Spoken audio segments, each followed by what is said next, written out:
Ассалаумағалейкум. Картада қос мола деп көрсеткен екен. Яғни екі мола деген сөз ғой. Екі есік кесене тұр 19 ғасырға сай. Бұл Байшонастан тіке Қарсаққа шығатын жолда, Қарсақ деген мұнай кен орны бар, соған шығатын жолда ысықтардың аталған есімін жазыпты. Құлпытастарының жазулары кетіңкіреп қалған. Асықпай қарайтындар бар деген сияқты. Бұл руы Ысық, Шырдай, Айтұлы, Досалы және Досалұлы Аманжол дейді белгі қоюшылар. Досалының шөбересі Сапаның ұрпақтары дейді. Шілде 23. Бұрын бұл жерде болмаған екен біз.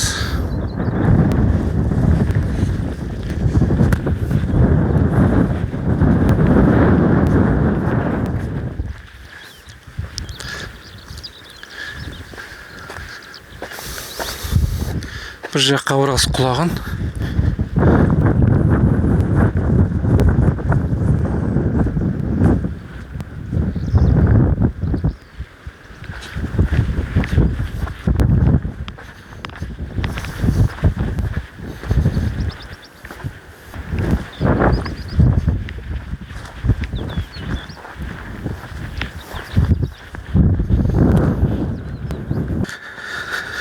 Мына құлпытас мынаның үсті болу керек. Бұны енді асықпай отырып қарамаса уақ қылып жазылған Ысық екені көрініп тұр. Ысық руы екен.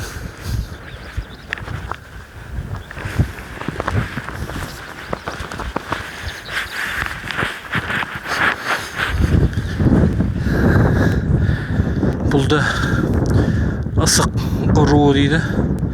Ысырық руы. Шырдай дейді ғой. Шырдай бөлімі болды ғой. Шырдай бөлімі.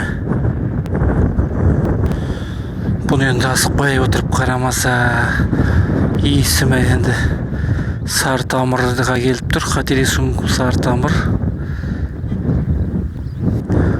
Сатулы ма? Сары тамыр сатулы сияқты опат. Қателесу мүмкін. Мына жерде бір құлпытастың астыңғы жағы жатыр. Мұхаммед қалдырдыға келіп тұрған сияқты. Мен бұның үсті жоқ қайда екен. Ана жерде бір құлпытастың асты бар, жазу жоқ. Анаң жазу кетіп қалған.